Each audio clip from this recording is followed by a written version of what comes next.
இப்ப உங்க வீட்டுக்கு விருந்தாடி வந்திருக்கு, அவர் பார்க்க வச்சு போடக்கூடாது. 3 பேர் கலந்து 2 போடு.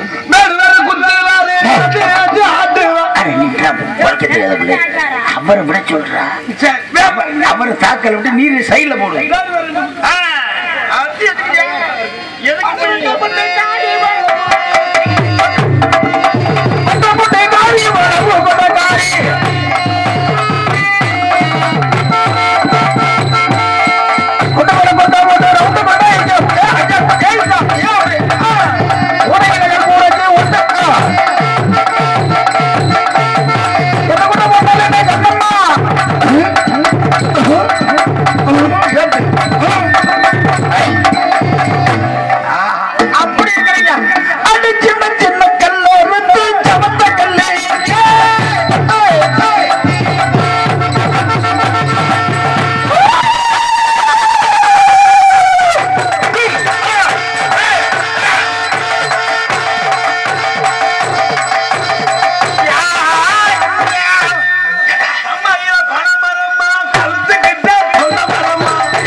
போட்டா பத்தாது, உள்ளுக்கு அம்மா இருக்குல்ல, எப்ப என்ன 2 பேர் போடுறீங்க?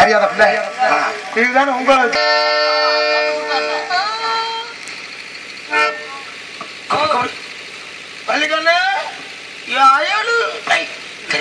தங்கச்சி செல்லமா எனக்கு எவ்வளவு ஆசையா மாறலையும் தொழில் தூக்கி போட்டு வளர்த்துருக்க. அந்த பிள்ளைய எரு செல்லமா கொடுக்க தங்கம் ஆயாலு பாரா பாரா பாரா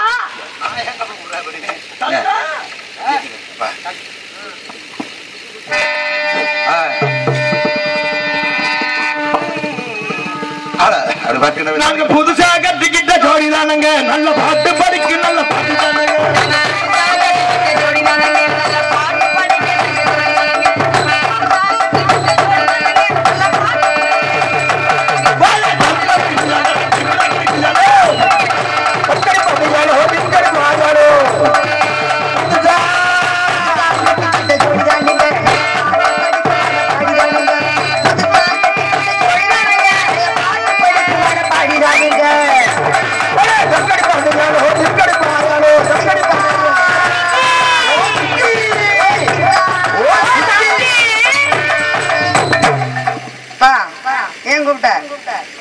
வேடூர் வந்திருக்காருமா, தேடி வந்தாரு. எதுக்காக வந்தாரா கேட்டியா? தேடி வந்திருக்காரு. மானு நீ பாத்தியா? அம்மா நீ பாத்தியா? 2 பேரும் உள்ள போய் போங்க. உள்ள போய் எதை பாக்க? ஏதோ என்னாலும் போய் பாரு. ஒண்ணும் இல்லையா, நிறைய பிரிச்சுட்டா. இங்க வந்து என்ன பார்த்த? நான் மண்ணாத்தான் பாத்துக்கிட்டு. அது மாதிரிதான் அங்கேயும் போய் பாரு போ. சரி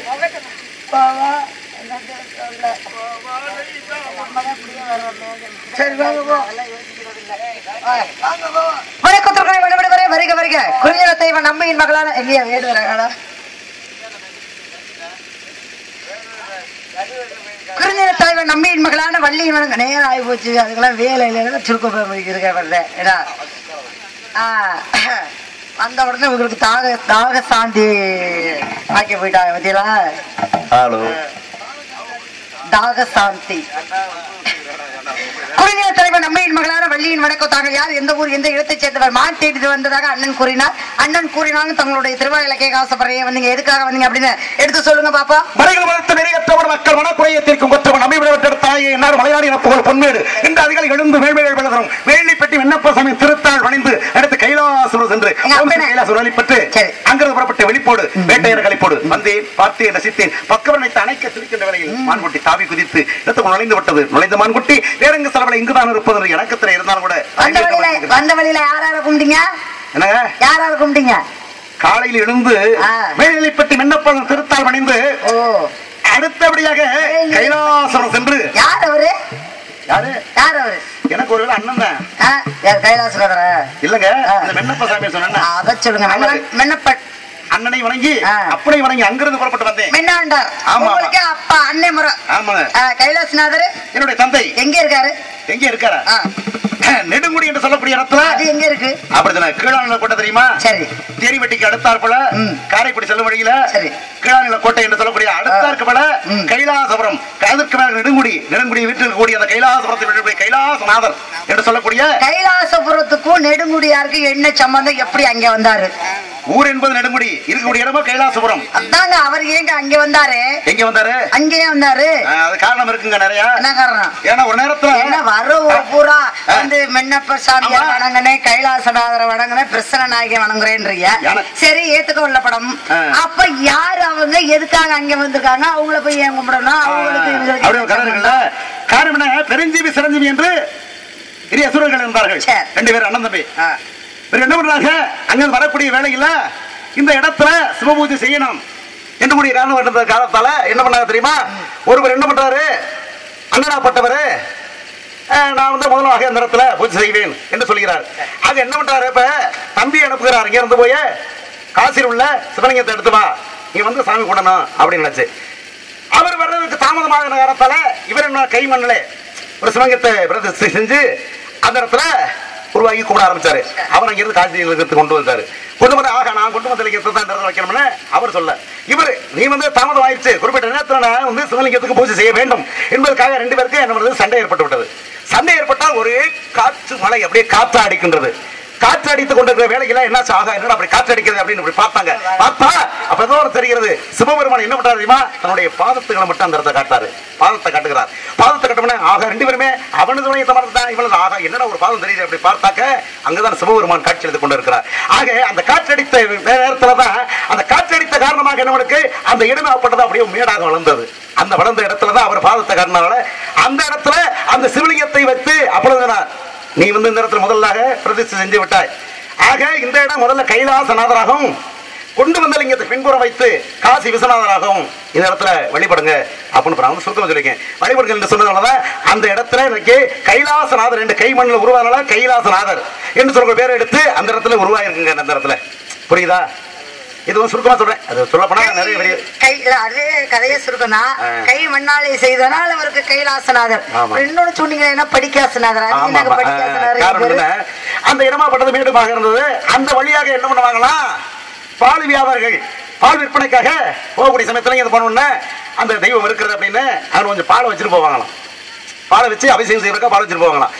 போயிட்டு அங்கிருந்து விற்பனை செய்து திரும்பி வர நேரத்துல அந்த பாலுக்கு எவ்வளவு உண்டான காசோ அது வந்து படிக்கட்டுல இருக்குமா, படியில அந்த காசு இருக்குமா, அதான் படிக்காசி நாதர். அதுக்கு பால் கொண்டான காசு இந்த இடத்துல இறைவனே அவருக்கு கற்பித்தால படிக்காசு நாதர் அப்படின்னு சொல்லி அன்று வந்து அவர் படிக்காசு நாதரா வழிபட்டிருக்காங்க. இப்படி எல்லாம் பல காரணங்களா இருக்கு. அவரால் வழிபட்டு இப்படி எல்லாம் இருக்கு ஒரு விஷயம் தெரிஞ்சுக்கங்க. எவ்வளவோ ஆலயங்கள் இருக்கு. ஆனா நம்ம ஒவ்வொரு தெய்வத்தையும் மானசீகமா ஒவ்வொரு தெய்வத்தையும் நம்ம சொல்றோம் அப்படின்னா அந்த தெய்வத்தினுடைய வரலாறு தெரிஞ்சுக்கணும். அப்பதான் அதை பத்தி சொல்ல முடியும், சொல்ல முடியாது. ஏன்னா நீங்க சொல்லியிருக்கீங்க ஒரு 60% சரியா இருந்துச்சுங்க. ஆனா பொய்ன்னு இல்ல, 60% சுருக்கமா சொன்னதுனால அந்த 60% இன்னும் 40% இருக்கு. அதுக்கு யார் யாரு என்னென்ன காரணம், அப்புறம் எப்படி வந்து அங்க வந்தது, யாராலே பிற்காலத்தில் அந்த கோவில் ஸ்தலம் எழுப்பப்பட்டது அப்படின்ற ஒரு காரணம் எல்லாம் இருக்கு. இப்ப மான் தேடி வந்திருக்கீங்க, பரம்பரை வச்சு வேட்டையாடுறீங்களா, பஞ்சத்துக்கு வேட்டையாடுறீங்களா? பரம்பரை எங்க அப்பா வேட்டையாடினாரு, சரி. எங்க அம்மா வேட்டையாடினாங்க, ஒவ்வொருத்தரும் ஒண்ணு வச்சிருக்காங்க. கேக்குறவங்க நம்ம எல்லாம் இருக்கிறவன் பூரா என்னடா மச்சினான்னு சொல்லுமா. எப்படி இது சொல்லுவாங்களே உழுக போகும்போது இருக்கிறவன் ஏழையா இருந்தா எருது மச்சின மரம் கொண்டாடுமா. இப்ப இருக்கிறவன் ஏழையா இருந்தா ஓட்டமே உலகியானவனா இருக்கணும். அப்படிதானே நீங்க சொல்றது பரம்பரை வேட்டையாடுனீங்க. சரி, பரம்பரை யாரு அப்படின்னா எங்க அப்பா வேட்டையாடுக்கிற எங்க அண்ணன். எங்க பரம்பரைன்னா அதான் குறிக்கும், அது ஒரு குடும்பத்தை குறிக்கும். சரி, என்னடா இதுலயே போட்டு தெரியுதா? என்ன பரம்பரைனா என்ன? நீங்க உங்க அப்பா உங்க தாத்தன் உங்க பாட்டன் உங்க பூட்டன் அப்படி இப்படி இப்படி இப்படி இப்படி இப்படி வர்றதுதான் அப்படியே பரம்பரை பரம்பரையா வர்றது. என்ன பாட்டை ஆண்டிக்கலாம் முப்பாட்டை ஆண்டிக்கலாம் அது எனக்கு தேவையில்லை. சரி, எனக்கு காரணம் முன்பாக எனக்கு முன்பாக என்னுடைய தந்தை ஆடி இருக்கிறார். அதுல இருந்து இப்படி வழியாக எங்க அண்ணா ஆடி இருக்கிறாரு, என் தம்பி ஆடி. அதனால உங்க அப்பா தலைமுறை இருக்கீங்க. ஆமா ஆமா. சரிங்க, உங்க அப்பா வேட்டையாடி இருக்காரா? என்ன பிடிச்சிருக்காரு? என்ன பிடிச்சிருக்காரு? அவர் ஒரு மானம் பிடிச்சிருக்காரு. அம்மா வேட்டையாடி இருக்காளா? என்ன பிடிச்சிருக்காரு? சிங்கத்தை.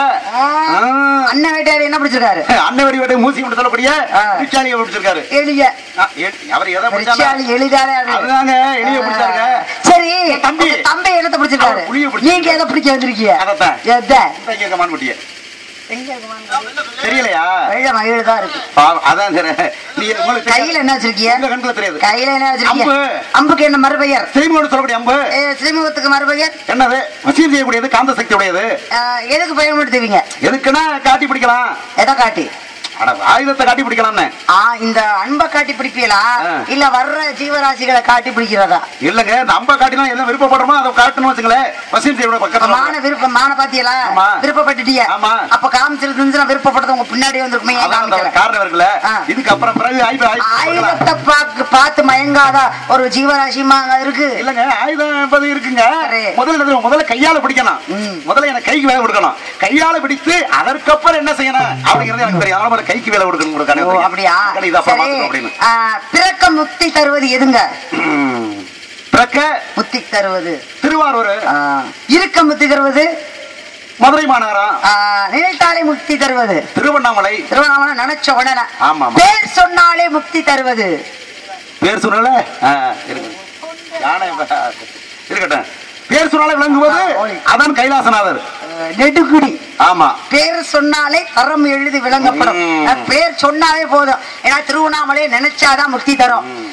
திருவாரூர்ல பிறந்தாதான் முக்தி தரும். வாழ்வதற்கு மதுரை மதுரையில வாழ்ந்தாதான் முக்தி தரும். இருந்தால் காசிதான் முக்தி தரும். ஆனா பேர் சொன்னாலே தரம் எழுதி. பேர் சொன்னாலே போதும் நமக்கு முக்தி தான். அதனால தினைக்கு ஒரு 1000 தடவை வேணாம், ஒரு 5 தடவை தடவை நெடுமுறை நெடுமுறை நெடுமுறைன்னு சொன்னாவே போதும். என்ன அவரை மறைக்கிறீங்க?